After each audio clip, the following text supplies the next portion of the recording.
तो नमस्कार दोस्तों, बात कर रहे हैं आज इस पॉइंट की, वो है बहुत ही इंटरेस्टिंग और वो क्या है जीएसटी कैलकुलेशन की। जीएसटी कैलकुलेशन आप लोगों ने बहुत बार किया होगा, जीएसटी रेट भी आपने कई बार सेट किया होगा, लेकिन आज एक ऐसा तरीका मैं आपको बताने वाला हूं जिसमें आप लोगों को ना आइटम लेवल पर सेट करना पड़ेगा जीएसटी रेट, ना आप लोगों को किसी सेल्स लेजर को बनाते समय सेट करना पड़ेगा, लेकिन आप एक स्पेसिफिक जगह पर सेट कर दें अगर जीएसटी का रेट, तो आप लोग पूरी कंपनी में उसे ऑपरेट कर पाएंगे। तो आप इसको कैसे करेंगे टैली प्राइम सॉफ्टवेयर पर, यही मैं आप लोगों को इस वीडियो में बताने वाला हूं। तो मेरा नाम है अभिषेक और आप देख रहे हैं गाइड ऑफ मैथ चैनल। तो चलिए कुछ नया सीखते हैं। सब्सक्राइब कीजिए गाइड ऑफ मैथ चैनल को और बेल आइकन को दबाइए ताकि मेरी लेटेस्ट वीडियो का नोटिफिकेशन आपको मिलता रहे। तो दोस्तों बात करते हैं एक नई वीडियो की। इसमें आप लोग देख सकते हैं कि आप लोग एक कंपनी देख पा रहे हैं मेरे सामने, वेंकटेश्वर ट्रेडर्स के नाम से।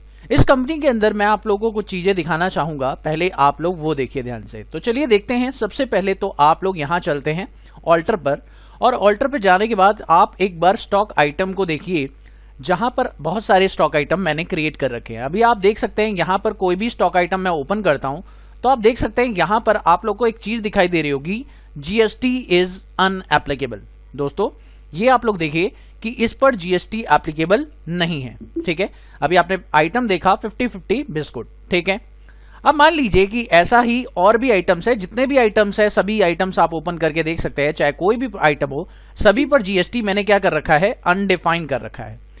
अब इससे होगा क्या, अनडिफाइन करने से जीएसटी क्या लग जाएगा। अब देखिए दोस्तों यहां पर एक अच्छा पॉइंट आप लोगों को सीखने को मिलेगा।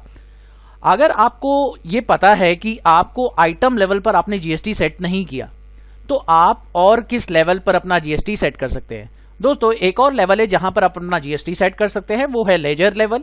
तो लेजर लेवल में जब आप सेल्स बनाते हैं या परचेज बनाते हैं तो वहां पर आप अपना जीएसटी जो है सेट कर सकते हैं। तो आप देख सकते हैं यहां पर आप लोगों को दिखाई दे रहा होगा अलग अलग टाइप की सेल्स। तो जीएसटी सेल्स अगर आप देखें तो इस लेजर में आप देख सकते हैं कि यहां पर जीएसटी एप्लीकेबल है, और इसमें अगर मैं इसे यस करता हूं तो आप लोग को देखने को मिलेगा यहां पर भी मैंने कोई जीएसटी सेट नहीं किया है। तो ऑब्वियस ही बात है कि यहां पर जीएसटी लगना ही नहीं चाहिए। और अगर मैं और दिखाऊं आप लोगों को, देखिए दोस्तों यहां पर सेल्स के बहुत सारे लेवल बना रखे हैं मैंने, sales nil rated, sales export, sales exempt, हर तरह की सेल्स बना रखी है, लेकिन कोई जीएसटी वाली सेल्स नहीं बना रखी। तीसरा, अगर मैं आप लोगों को दिखाऊं ग्रुप लेवल पर, तो यानी कि स्टॉक ग्रुप बनाते हैं वहां पर भी आप चेक करें। यहां पर आप देखें बहुत सारे ग्रुप भी बने हुए हैं। अगर मैं बिस्कुट एंड वाटर्स के अंदर चेक करूं तो यहां पर भी अगर आपको जीएसटी दिखाऊं तो यहां पर भी आप देख सकते हैं जीएसटी यहां पे सेट किया हुआ है। दोस्तों ये क्या है, पॉइंट यहां पर सेट किया हुआ है जीएसटी और किसी में सेट नहीं किया हुआ है, ये क्या चक्कर है, कुछ समझ नहीं आया। तो चलिए आप ये समझते हैं कि ये जीएसटी सेट कैसे किया गया है। और आप एक चीज नोटिस करिए, जब आप वाउचर में जाकर कोई भी सेल एंट्री किसी भी पार्टी के साथ करते हैं तो आप यहां पर देखेंगे कि मान लीजिए कि आपको जीएसटी लगाना है। तो दोस्तों आप देख सकते हैं यहां पर मैंने एक आइटम सिलेक्ट किया हुआ है, इसके अंदर आप देख सकते हैं सीजीएसटी भी कैलकुलेट हो रहा है और एचजीएसटी भी कैलकुलेट हो रहा है। तो दोस्तों यहां पर देखने वाली बात है कि एचजीएसटी और सीजीएसटी कैलकुलेट हो रहा है। आप देख सकते हैं यहां पर आपको प्रॉपर तरीके से सीजीएसटी एचजीएसटी दिख रहा है, लेकिन ये सीजीएसटी एचजीएसटी एक्चुअली में कैलकुलेट हो कहां से रहा है, ये जानना बहुत जरूरी है। दोस्तों आपको मैं यहां पर जो बताने वाला हूं ये पॉइंट है जीएसटी क्लासिफिकेशन। जी हां दोस्तों, जीएसटी क्लासिफिकेशन ध्यान से देखिएगा। जब आप F11 प्रेस करते हैं और आप जीएसटी का फीचर ऑन करते हैं तो यहां देखिए आप लोगों को एक फीचर मिलता है जो मैंने अभी तक आपको नहीं बताया था।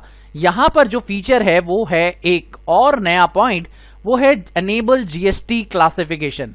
अगर आप इस पॉइंट को यस करते हैं और उसके बाद जब आप इसको यूज कैसे करेंगे ये मैं आपको बताना चाहूंगा। आपको क्रिएट सेक्शन के अंदर आप लोगों को एक नया मॉड्यूल मिल जाएगा, यहां पर आप देख सकते हैं एक नया टैब मिल जाएगा जो है जीएसटी क्लासिफिकेशन का। अब इसका यूज क्या है मैं आपको दिखाना चाहूंगा। जीएसटी क्लासिफिकेशन में मैंने कुछ आइटम क्रिएट कर रखे हैं, जैसे 0% जीएसटी, 12% जीएसटी, 18% जीएसटी, 28% सेस के साथ 28% जीएसटी, 5% जीएसटी। ये बनाया हुआ है यहां पर एक क्लासिफाइड ग्रुप, यानी हम लोग जिस भी ग्रुप में डील कर रहे हो यहां पर देखिए उसकी पूरी की पूरी डिटेल्स भर दी गई है। तो अब दोस्तों आपको यह जरूरत ही नहीं है कि आपको स्टॉक लेवल पर कोई जीएसटी सेट करना पड़े। तो दोस्तों यहां पर यह सवाल आता है कि जीएसटी कैसे कैलकुलेट करेगा, तो मैं आपको बताता हूं कि जीएसटी कैसे कैलकुलेट करेगा। आइए देखते हैं। मान लीजिए कि कोई भी स्टॉक आइटम आप बनाते हैं और आप स्टॉक आइटम के अंदर ग्रुप सिलेक्ट कर, ये तो बात आपको पता ही है कि आप लोग जब भी स्टॉक आइटम बनाते हैं तो उसके अंदर कोई ना कोई ग्रुप आप सिलेक्ट करेंगे ही करेंगे। और जब आप ग्रुप सिलेक्ट करेंगे तो उसके अंदर आप लोग यहां पर जरूर बताएंगे कि आपको जीएसटी डिफाइन करना है। तो जब आप जीएसटी डिफाइन करने की बात करेंगे तो यहां से आप लोग ले सकते हैं कोई भी क्लासिफिकेशन। अगर आप यहां से कोई भी क्लासिफिकेशन ले लेते हैं तो आपको इसके अंदर डिटेल भरने की जरूरत नहीं है, यानी कि इस ग्रुप पर जो भी जीएसटी होगा वो सारा का सारा लग जाएगा। कहने का मतलब ये है कि पापड़ ग्रुप के अंदर जितने भी आइटम क्रिएट हुए होंगे सब पर उसी रेट का जीएसटी लग जाएगा जो मैं क्लासिफाइड यहां पे कर दूंगा। तो आपको ना डिस्क्रिप्शन डालने की जरूरत पड़ेगी, ना एचएसएन कोड डालने की जरूरत पड़ेगी, ना आपको कोई रेट डालने की जरूरत पड़ेगी। आप यहां देखिए अभी आपका इस पर कोई भी जीएसटी नहीं लगा हुआ है तो आप 0 रेट जीएसटी में हैं, तो यहां पर 0 रेट जीएसटी कर दिया आपने और आपने इसे एक्सेप्ट कर दिया। अब दोस्तों जैसे ही आपने एक्सेप्ट कर दिया तो आपका अब इस ग्रुप के ऊपर जो जीएसटी एप्लीकेबल हो चुका है वो क्या हो चुका है, आप देख सकते हैं 0% जीएसटी एप्लीकेबल हो चुका है। और आप एक चीज और नोटिस करें, when the tax details are set using classification it ignore the direct tax information below, यानी जितने नीचे के इंफॉर्मेशन हैं वो उसे छोड़ देगा, वो सिर्फ और सिर्फ यही उठाएगा जो क्लासिफिकेशन आपने दिया है।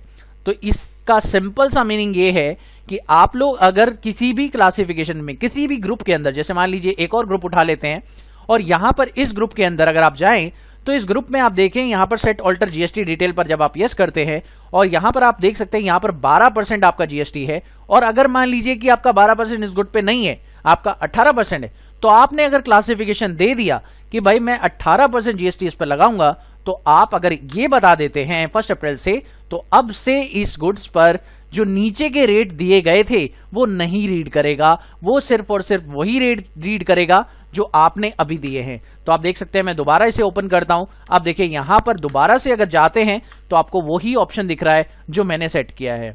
दोस्तों बड़ा कमाल का फीचर है ये, यानी कि आपने क्लासिफाई कर दिया कि ये ग्रुप स्पेशली 18% जीएसटी में कवर होगा और इस पर जो भी आपने लिखा हुआ है उस डिटेल्स को मैं चेक नहीं करूंगा और उस डिटेल्स की मुझे जरूरत भी नहीं है क्योंकि मेरा 18% जीएसटी ये क्लासिफाई हो रहा है और कोई डिटेल्स मुझे नहीं चाहिए।